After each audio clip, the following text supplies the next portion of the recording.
제가 오늘 우리 가진 세번역 성경으로 26장을 먼저 한번 본문을 읽어보겠습니다. 일찍이 아브라함 때 그 땅에 흉년이 든 적이 있는데 이삭 때에도 그 땅에 흉년이 들어서 이삭이 그랄의 블레셋 왕 아비멜렉에게로 갔다. 주님께서 이삭에게 나타나셔서 말씀하셨다. 이집트로 가지 말아라.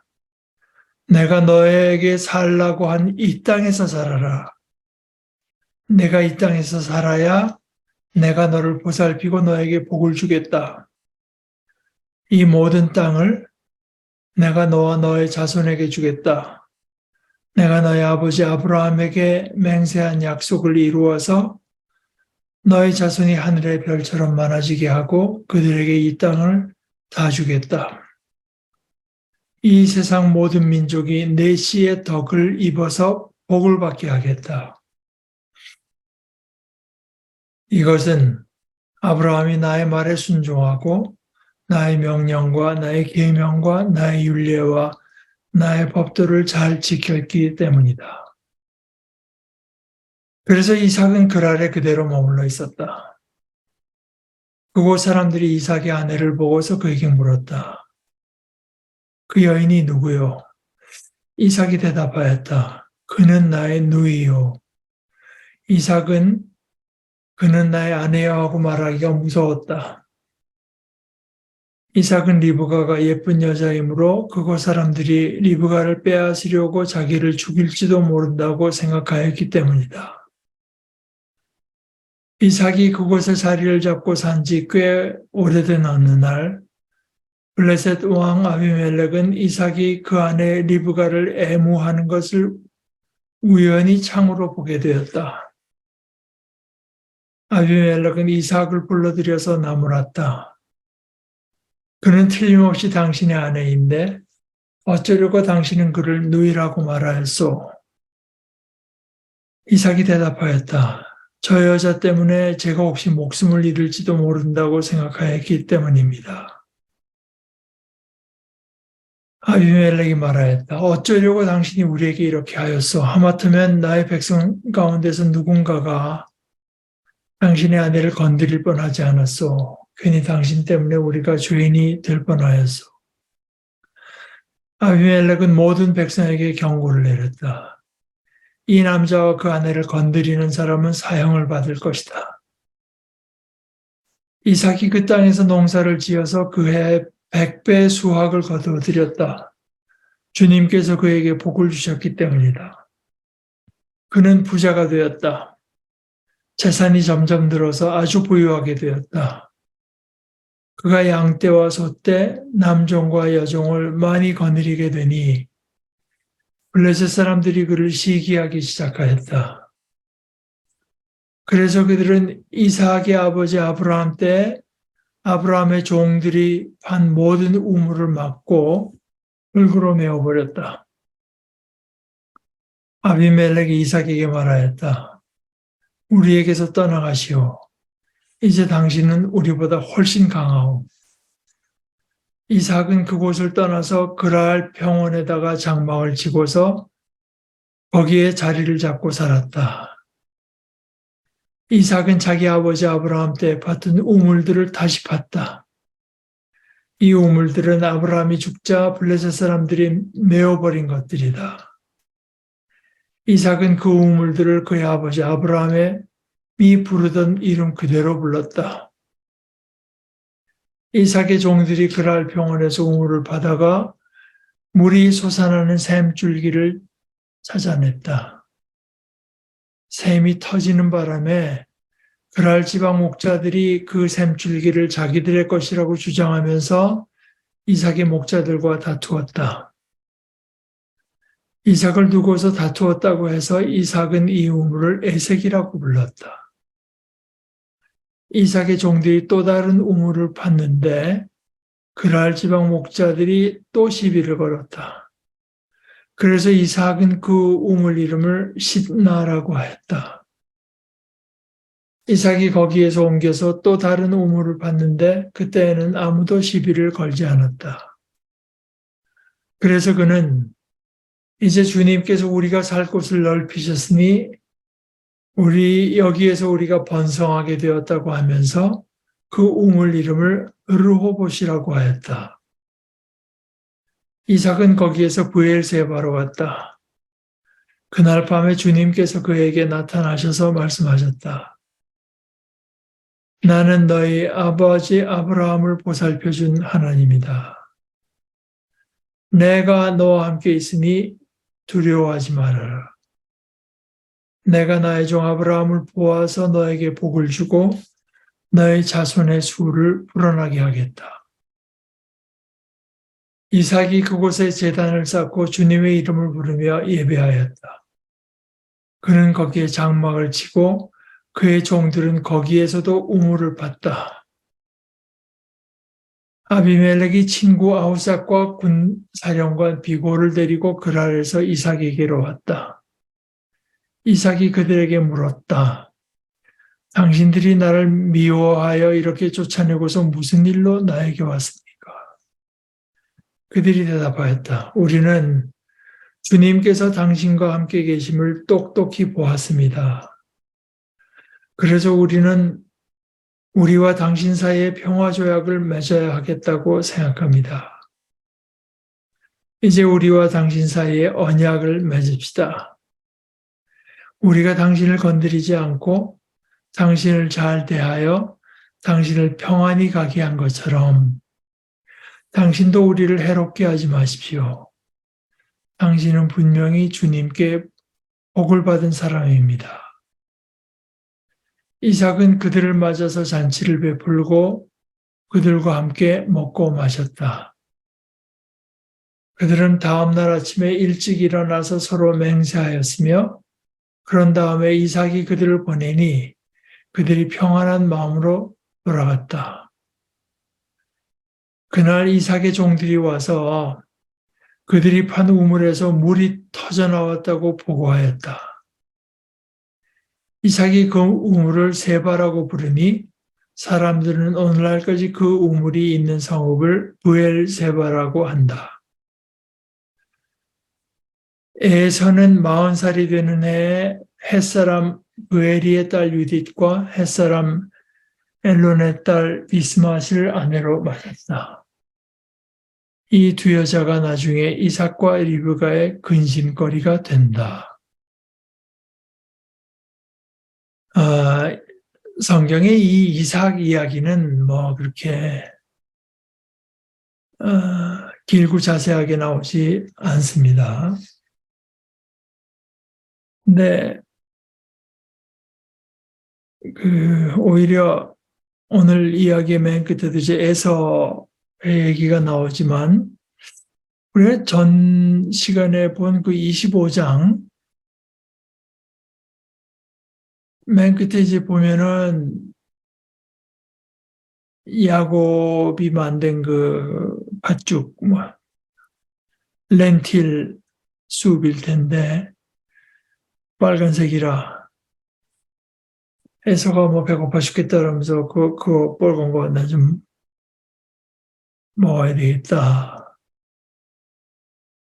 해서 야곱이 당신 장자권 첫째 아들의 권리를 나한테 넘긴다는 말을 해라. 나한테 먼저 팔아라.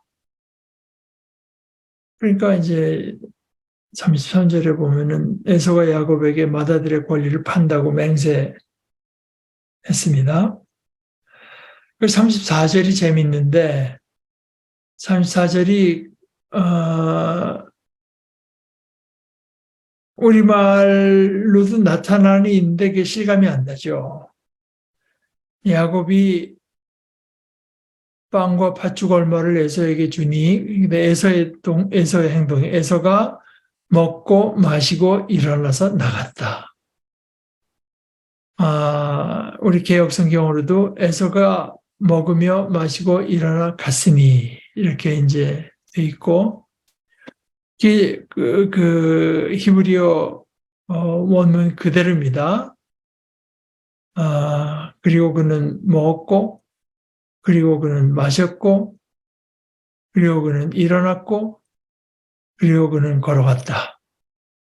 그 동사가 네 개가 그냥 접속사와 더불어서 and he ate, and he drank, and he rose, and he walked. 뭐 나갔다 이제 이런 식으로. 그래서 이게 뭐 그 참 그 문학 장치로서 아주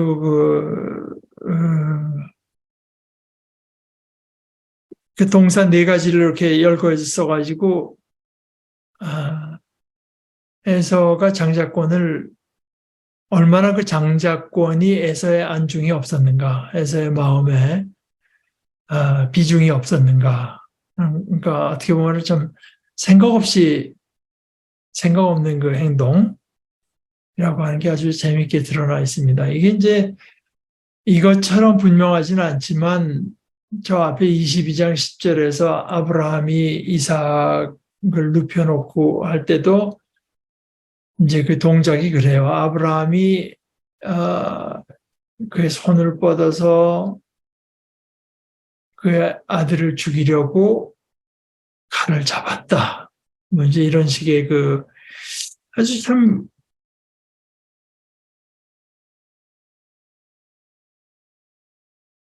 그러니까 보면은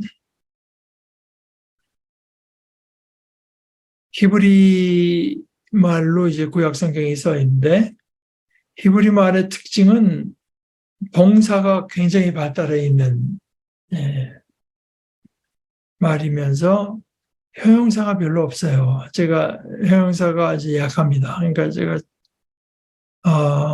언제도 말씀드렸지만 가볍다. 이게 형용사 아닙니까? 근데 히브리 말에서 그걸 다 동사로 처리해요. 무겁다, 가볍다 이런 것들을.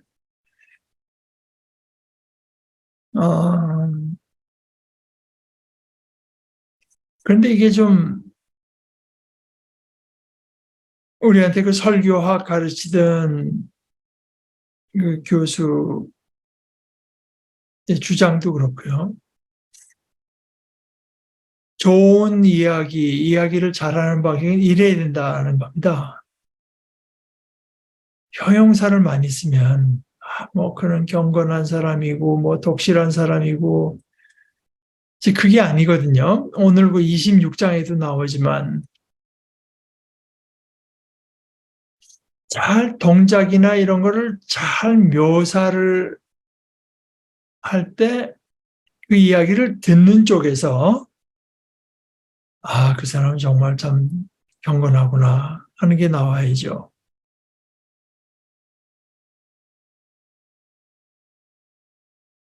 이 사람 이삭이 하나님과의 관계가 어떤 그 하나님의 돌보심을 특별한 의미에서 받는 사람들이라고 하는 것이 그냥 드러났을 때 다른 사람들이 이삭에게 와서 당신은 그 틀림없이 주님께 야훼께 복을 받은 사람들입니다. 근데 이제 그 신앙에 힘이 없어지면 본인들이 그걸 자꾸 이제 밖에 사람들은 그걸 별로 못 느끼겠는데 얼마나 하나님께서 우리와 함께 하셔서 우리에게 이렇게 놀라운 일이 일어나고 있습니까? 그런데 이게 참 공허한 말잔치가 될 수가 있죠. 오늘 뭐 설교하고도 연관되는 이야기인데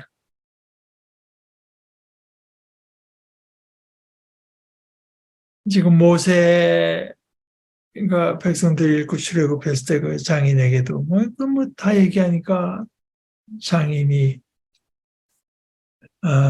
그 여호와가 너와 함께 했다고 하는 고백을 듣는 사람이 많아요. 듣는 사람이. 근데 이제 본인은 그걸 자세히 이제 말할 따름입니다. 그래서 뭐 이건 뭐 제가 누차 얘기한 줄 알지만 그 멜 깁슨의 영화 Passion of Christ를 봤을 때 저희랑 같은 오피스를 쓰던 그 간호사가 뭐 보고 이제 예수님의 그 뭐 살에 살점이 묻어 나오고 막 이제 그런 그거는 뭐 멜 깁슨이 그 영화적 상상력으로 충분히 그랬을 수 있고 그럼 뭐 그랬을 가능성이 많고 그러나 그렇다고 한다면 더더군다나 성경은 오히려 성경의 기록은 굉장히 드라이하지 않나. 성경은 오히려 그런 그 그래픽한 표현들을 피하고 어, 어, 어떻게 보면은 우리의 감정을 막 불러일으키고 자극할 만한 표현들은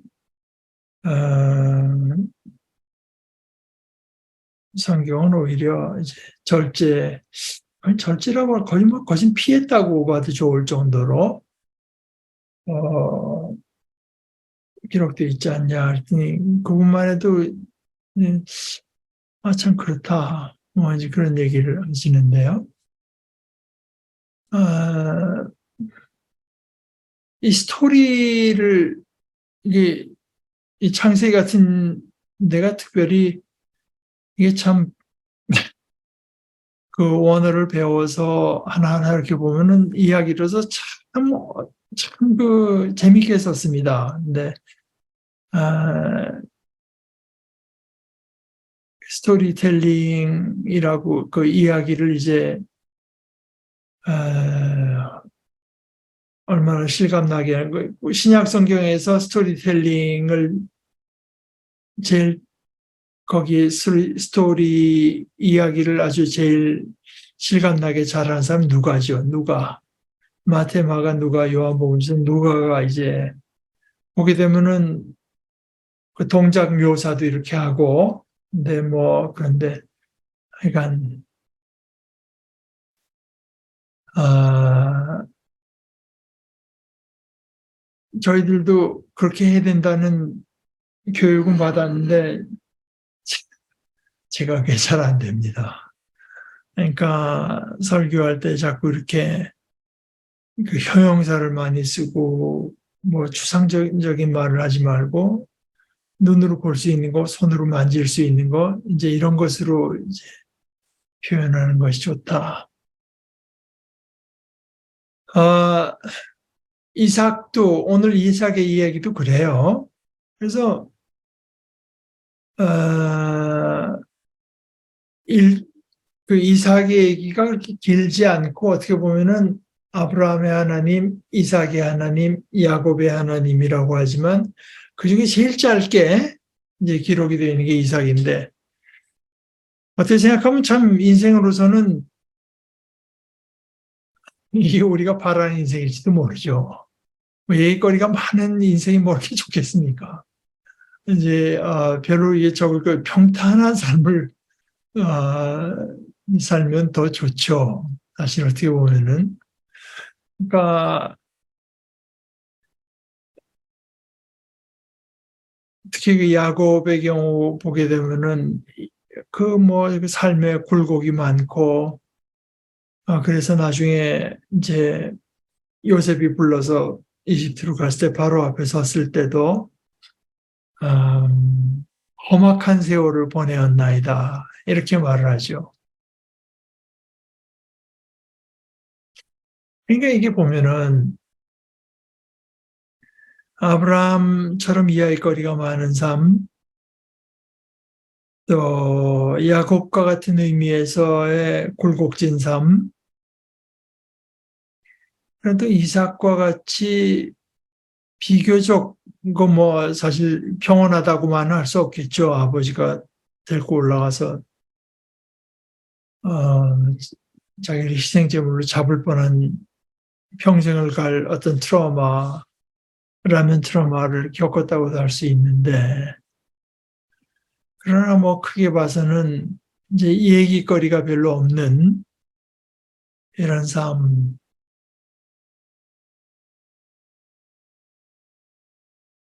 그 자체가 사실은 문제가 별로 중요한 것이 아니고, 그런 걸 느끼게 되거든요.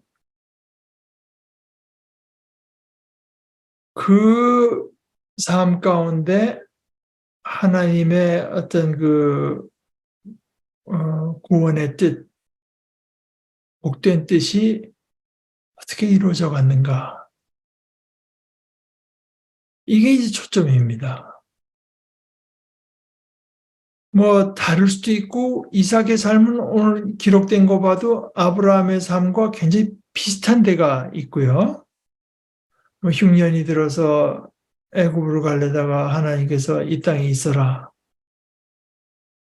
그러니까 이제 나그네로 결국 있는 거 아니겠습니까? 남의 땅에 있지만 이것이 말하자면 하나님의 부르심이죠. 이제 이것도 크게 말해서 소명이거든요. 2절을 보면 이집트로 가지 말아라. 내가 너에게서 살라고 한 이 땅에서 살아라. 이 땅에 살면서 뭐 대단한 일을 하라는 게 아니라 이 땅에 살면서 내 축복을 받으려는 거죠. 내가 내리는 축복의 말하자 하나의 어, 그 수단 또는 통로가 되라고 하는 거죠. 그것이 이제 이삭이 받은 부르심입니다.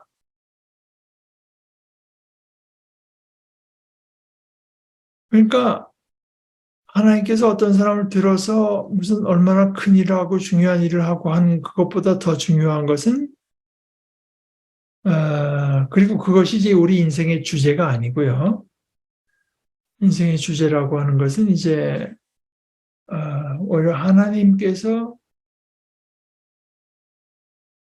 우리에게 또 우리를 통해서 하시는 일. 그러니까 이제 제가 가끔 인용하는 그 크레도 목사님도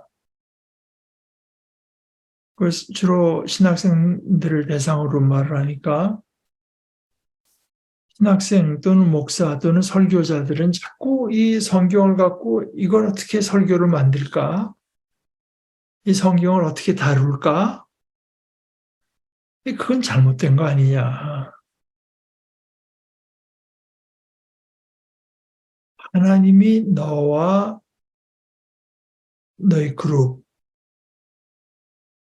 하나님의 말씀이 너와 너의 그룹에 무엇을 하시는가? 여기 집중을 하는 것이 이제 포인트지. 그러니까 하나님의 말씀이 너에게 역사하도록, 하나님의 말씀이 너와 너 함께 하나님의 말씀을 나누는 사람들에게 역사하는 그것이 이제 포인트지. 내가 이걸 어떻게 하나님의 말씀을 갖고 아주 멋있는 설교를 만들고 이런 생각을 하는 것은 방향이 잘못됐다.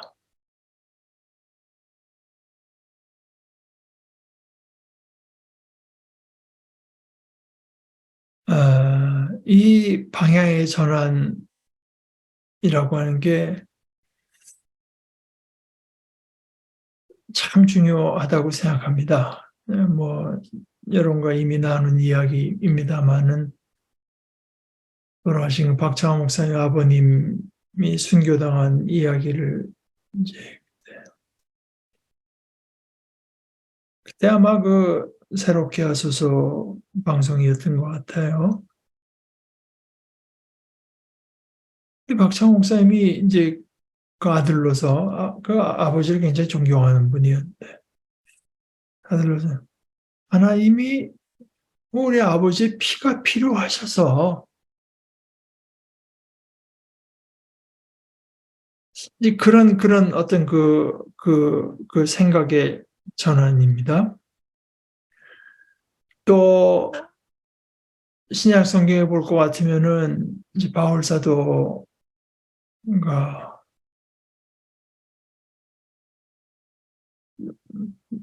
자기가 예수 믿는 사람들을 많이 핍박하지 않았습니까?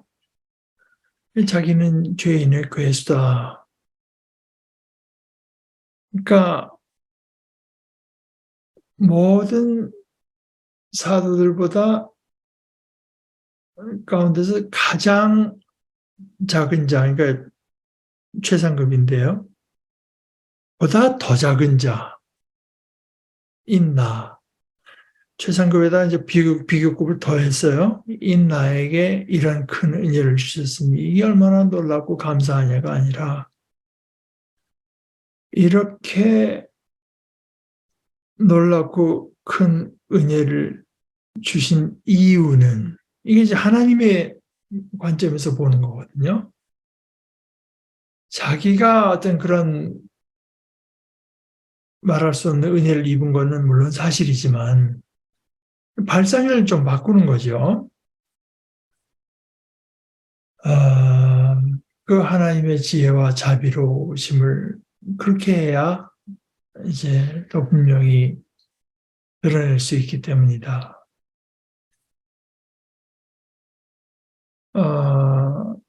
제가 이제 여러분께 권한 책 가운데 이제 김세윤 박사가 이번에 개정판을 낸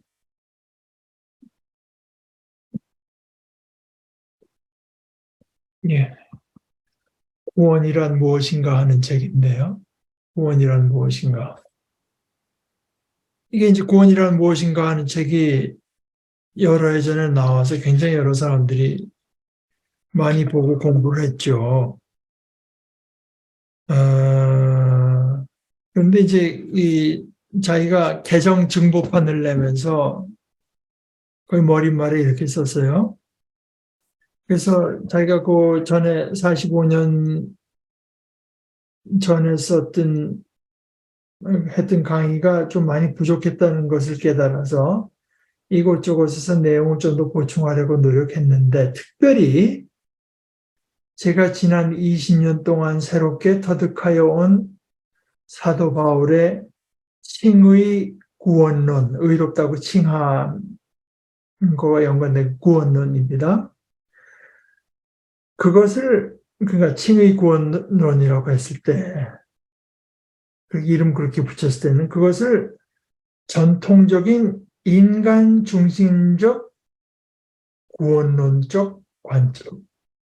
이건 이제 풀어서 말하자면, 인간이 어떻게 그리스도 안에서 이루어진 구원을 덧입어서 의인이라고 칭함받는가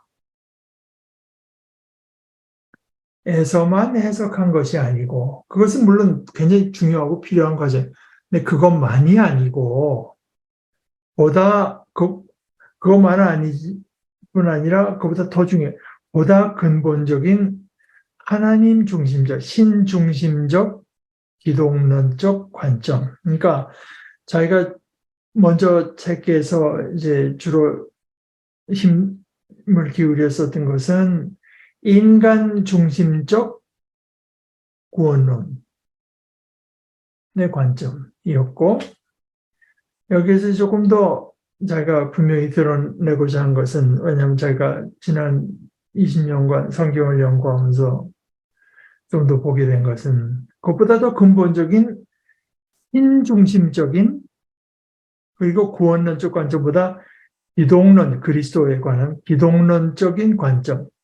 그것은 풀어서 말하자면 하나님이 어떻게 그리스도를 통해서 인간을 자신의 나라로 회복시키시는가. 그런 관점에서 해석한 칭의 구원론을 덧붙였습니다. 그러니까 이것은 사실은 이제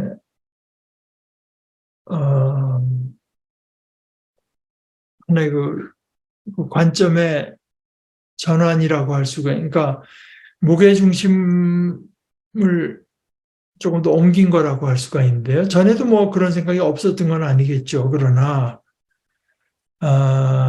먼저 책에서는 주로 그 인간의 관점에서 인간이 어떻게 그러니까 인간이 어떻게 그리스도 안에서 이루어진 구원을 힘입어서 의인이라고 칭함받는가. 이것이 이제 먼저 책의 주된 관점이었었다고 하면은 그건 그대로 유용하지만 그것으로 해석한 것이 아니라고 하는 말을 하지 않고 그것에서만 해석한 것이 아니고 그것보다 조금 더 근본적인 신중심적 기독론적 관점, 그러니까 하나님의 편에서 봤을 때 또는 좀 더 중심을 인간의 구원보다는 그리스도를 중심에 놓고 보는 관점, 하나님이 어떻게 그리스도를 통해서 인간을 자신의 나라로 회복시키시는가, 이런 관점에서 해석한 칭의 구원으로 대체한 게 아니라 그것을 덧붙였습니다. 물론 그 두 가지 관점에서 보는 것이 다 중요하죠. 그러나 이제 이런 어떤 그 발상의 전환, 그것이 사실 신학적인 훈련을 통해서도 이제 물론 해야 되겠지만 더 바람직하게는 이제 성경을 통해서 오늘 우리가 이제 이런 아브라함, 이삭, 야곱, 우리가 아브라함을 보다 이제 이삭을 보면서 이삭의 이야기는 비중도 작고 별로 크게 드라마틱한 내용도 아브라함의 경우처럼 이렇게 많이 나오는 것이 아니고 어떻게 보면은 아브라함에게 일어났던 일들이 이삭에게도 이제 조금 더 약간 변형된 형태지만 훨씬 반복돼서 나타나는 거예요. 흉년이 들어서 뭐 아비멜렉 다른 땅에 가서 이제 거류민으로 살게 되는 것과 또 자기 아내인 이제 리브가를 누이라고, 아브라함도 그 사라를 누이라고 했죠. 근데 그때는 그렇게 해서 실제로 이제 남의 아내처럼 취해져 갔다가 돌려줬기 때문에 하나님께서 꿈에 나타나시고 줬기 때문에 그때 이미 모르고 한 거지만 일이 저질러졌기 때문에 이제 보상 비슷한 돈도 줬는데 오늘은 이삭은 그렇게는 되지 않았기 때문에 이제 보상은 없습니다. 그러나 하여간 이야기가 비슷하죠. 그 다음에 우물을 갖고 또 다투게 되는 이야기, 이런 것들이 아주 이제 반복해서 나타나요. 뭐 어떻게 보면은 이것이 하나의 교회의 모습이라고도 볼 수 있죠. 교회는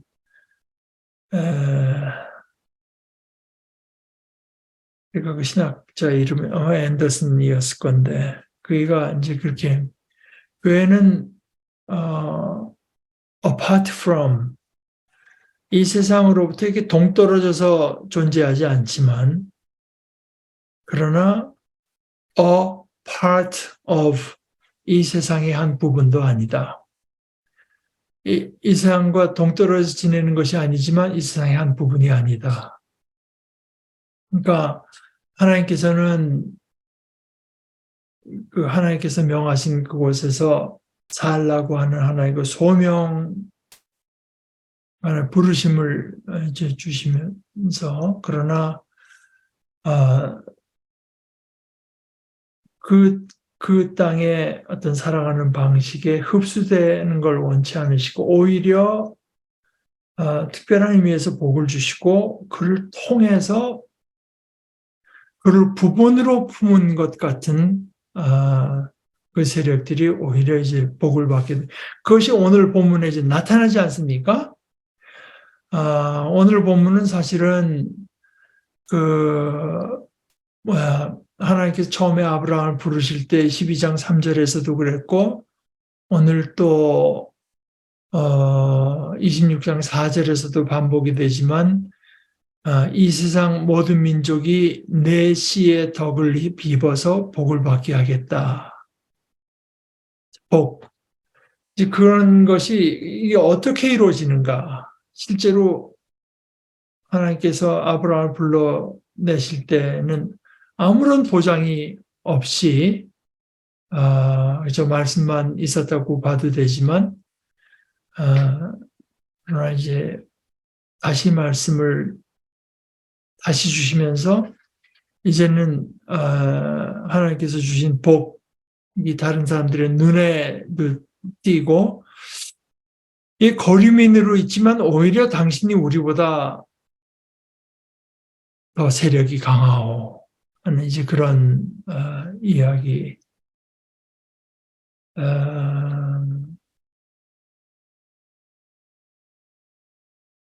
사실 말만 많아가지고는 교회는 뭐 힘이 없다고 볼 수 있죠. 뭐 실제로 있었던 얘기인지 모르지만 김구 선생 시대 얘기 듣기로는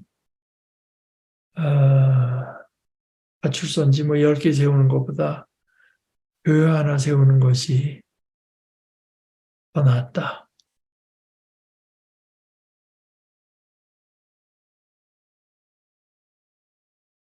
뭐 그 말이 사실이길 바랍니다.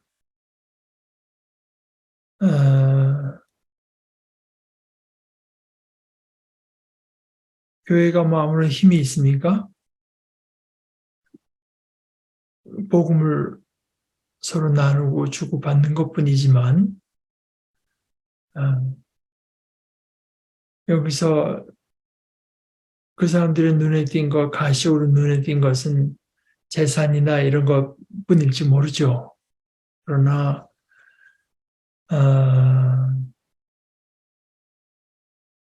높은 차원의 어떤 도덕, 윤리적인 삶, 서로를 위하는 삶, 세상의 어떤 것으로도 이룰 수 없는 것이 저 우리를 통해서 이루어진다. 우리도 저 우리와 어떻게 관련을 맺고 살아야 되겠다. 이렇게 이런 마음이 들게끔까지 이제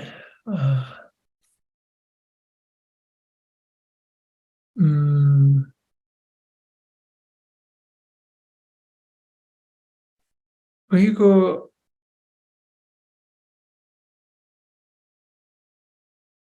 8절에 이삭이 그곳에 자리를 잡고 산지 꽤 오래된 어느 날 블레셋 왕 아비멜렉은 이삭이 그 아내 리브가를 애무하는 것을 우연히 창으로 보게 되었다고 했는데 이 번역이 이제 그렇게 번역한 데가 많고 제일 많고 근데 이제 그 잉글리시 스탠다드 버전 같은 데는 8절을 어떻게 번역했나 하면은 아비멜렉이 본 것은 이삭이 그 부인인 리브가와 웃고 있는 것을 봤다. 이게 왜냐하면 이제 이게 그거 두 단어가요. 이삭이 우리 이삭 그 영어로 이제 아이작 하죠. 아이작 뉴턴, 이삭 펄만 그 바이올린 이삭 펄만은 그대로 그 히브리어 발음을 그냥 살리가 이츠학 이렇게 되는데요. 그 8절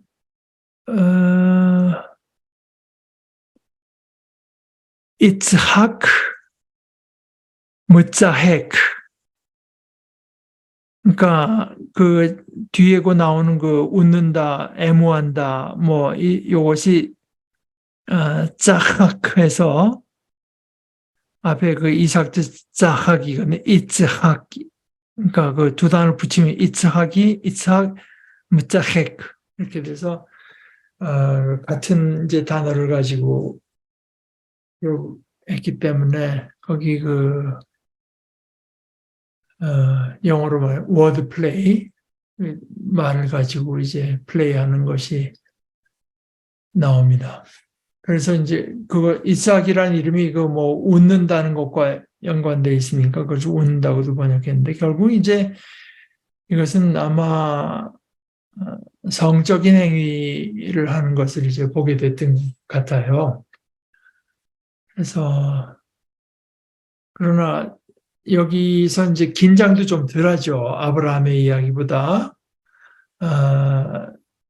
왕에게 궁궐로 리브가가 간 것도 아니고 어, 우연히 보게 됐다고 하지만 뭐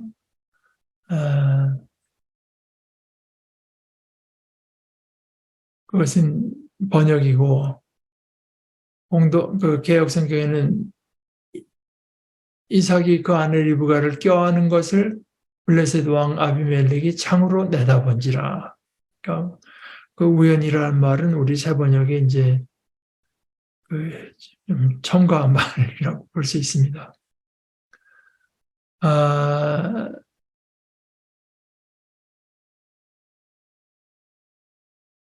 그래서 11절을 보면 이 남자와 그 아내를 건드린 사람은 사형을 받을 것이다 하고 오히려 이제 그 보호해주는 자기에게 거짓말한 사람인데 보호해준다. 이것도 뭔가 하여간 그들에게 그 하나님과의 관계로 인해서 모종의 어떤 그 두려움을 이제 일으켰다고 볼 수가 있고, 그것과 연관된 그 12절에 보면은 농사를 지어서 그의 100배의 수확을 거둬들였다. 주님께서 그에게 복을 주셨기 때문이다. 그는 부자가 되었다. 재산이 점점 늘어서 아주 부유하게 되었다. 뭐 이렇게 이제 어, 어떻게 보면 참 평탄한 삶을 사는데 이것도 또 사실 이제 우리 신약 성경으로 오게 되면은 얘기가 전혀 달라지죠. 그러니까 이런 어떤 물질과 이런 것으로 말할 수밖에 없다가 하여튼 그 하나님의 그 본격적인 이제 뜻이 더 드러나고 이러면서는 바울 사도 같은 경우에는 믿음의 아들 디모데에게 고난을 받으라고 하거든요. 그리고 하나님 나라에 들어가려면 반드시 많은 고난을 거쳐야 된다. 그래서 그 복을 받되 우리와 하나님과의 관계가 각별하고 또 우리를 통해서 하나님께 주시는 복이라고 하는 것이 좀 더 본격적으로 드러나는 거죠. 이 우물은 사실 사막에 우물 없이는 아무것도 안 되잖아요. 그러니까 물이 없고 그러니까 우물을 파는데 그게 우물 파는 게 만만한 일이 아니죠. 거기서 뭐 굴착기가 좋은 게 있는 것도 아니고 그 땡볕에서 그냥 그 수많은 사람이 이제 사실은 받으러 가야 될 지경 아니겠습니까? 그래서 근데 아브라함의 종들이 팠던 우물은 다 메꿔 버렸는데 18절에 보면 이제 다시 팝니다. 그리고 이삭은 또 그 우물들을 그의 아버지 아브라함이 부르던 이름 그대로 붙였다. 그러니까 이 어떤 그 하나님께서 주시는 복의 계승자가 되는 일에 이삭은 나름대로 이제 충실했죠. 그러다가 하나 이제 터져 나오는데 이 먼저 있던 목자들이 이삭의 종들이 파가지고 터져 나왔는데 그것도 자기네 거라고 싸우니까 여기서 이제 그 에색, 그 말 뜻은 다툼이라고 한다고 밑에 나와 있죠. 이 우물을 다툼이라고 붙였다. 또 다른 우물을 팠는데 또 시비를 걸어서 그때는 이름을 신나라고 했다. 그건 이제 반대한다는 뜻이다. 그런데 다시 이제 봤더니 이때는 아무도 시비를 걸지 않아서 드디어 주님께서 우리가 살 지경을 넓혀주셨다. 그래서 르호봇 넓다고 하는 의미로 이름 붙였다. 뭐 이것은 사실 꼭 이삭이 평화로운 피스풀한 사람이라서 그럴 수도 있지만 뭐 그 신분이 거류민이었기 때문에 어쩔 수 없었다고 할 수 있죠. 그러나 거류민이면서도 하나님의 그 거류민이라고 하는 그 신분은 그대로 이제 바뀌는 게 없지만 하나님께서 그 거류민인 채로 축복을 해주신 것, 이것도 이제 우리가 깊이 생각하게 됩니다. 우리 크리스찬의 정체성 중에 아주 중요한 걸 이루는 게 이 거류민인 거죠.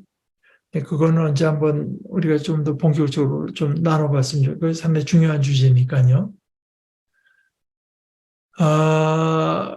이삭이 거기서 브엘세바라고 하는데 나중에 또 이름을 이제 그때 거기서 하나님께서 나타나셔서 다시 그 축복의 말씀을 다시 한번 확언해 주신 때 이삭이 그곳에 제단을 쌓고 주님의 이름을 부르며 예배하였다. 이제 이 모든 것들이 다 주님께서 우리들을 있으라고 한 곳에 우리가 주님의 말씀대로 거하면서 주님의 축복을 이제 맛보고 체험하고 수용하면서 또 우리를 그렇게 특별히 불러주시고 복 주신 하나님의 이름을 부르면서 예배하는 게 뭐 그야말로 이 세상의 나그네로 살아가는 모습입니다. 거기다 장막을 치고 거기서도 우물을 할 때 아비멜렉이 오히려 찾아와서 이제 화친의 맹세를 서로 하고 근데 그날 이제 그 아비멜렉 돌아간 날 우물에서 또 물이 터져 나왔다. 그러니까 창세기에서 하나님께서 복을 주셨다는 얘기 가끔 하지만 그렇게 하지 않을 때도 역시 하나님께서 우리가 이 땅에서 지내기에 충분한 것을 이제 마련해 주신다고 하는 것이 드러나죠. 다만 C.S. 루이스가 말한 것처럼 우리가 고된 길을 걸어갈 동안 우리가 쉬고 새 힘을 얻을 그런 어떤 숙소나 오아시스 같은 걸 주지만 결코 거기에 정착하도록 모든 것이 그저 이 땅에서 모든 것이 충족하도록 그런 것을 주시지는 않는다. 어디까지나 이제 아브라함도 그랬고 이삭도 그랬고 결국 야곱도 그렇지만 우리도 마찬가지고 심지어 그 제일 대표적인 표현은 우리 주님의 입에서 나오지 않았습니까? 인자는 머리 둘 곳도 없다.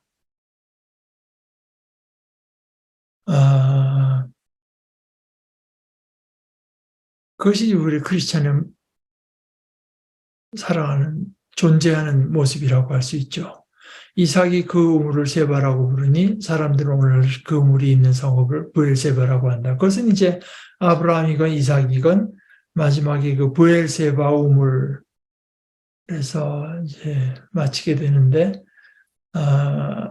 이 브엘세바는 가끔 말씀드리지만 성지 이스라엘 말을 할 때 이스라엘 땅 이렇게 말을 하지 않고 구약에 9번 나오는 표현으로는 수거적인 표현으로는 단에서부터 브엘세바까지 이제 그렇게 저 꼭대기에 있는 그 지명이 단이고 맨 밑에가 이제 네겝이라고 해요. 네겝은 동서남북의 남이라는 뜻도 되는데 그 자체로 이제 사막입니다. 뭐 물이 없으면 며칠 못 살 그런 사막.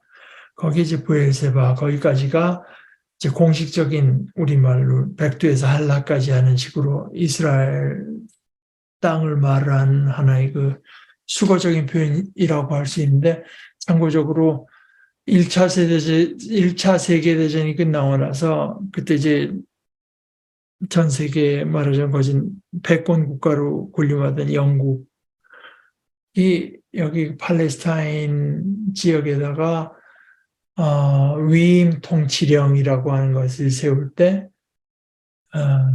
그때 그 공식 문건에도 데이비드 로이드 조지는 조지 클레망소에게 영국 위임 통치령 팔레스타인을 세울 건데 그 팔레스타인이 단에서 브엘세바에 이르는 이제 옛날의 경계와 유사하게 정해질 것이라고 적힌 보고서를 건넸다고 해서 가장 최근의 공식 문서로는 1919년에 영국 사람에 의해서도 그 명칭이 쓰였다고 하네요.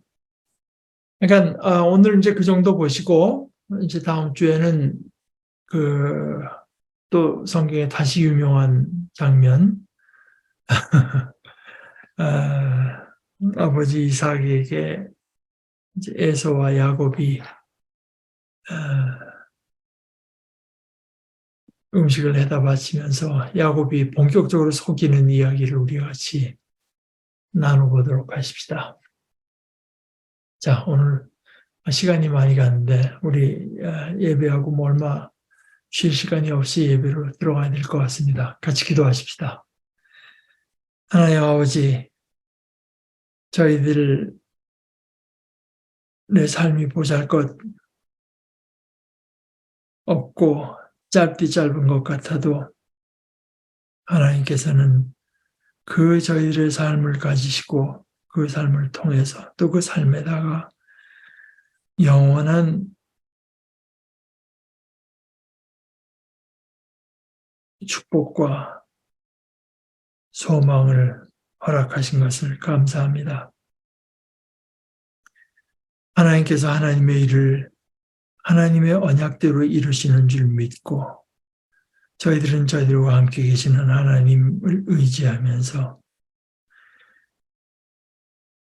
하나님의 마음을 품고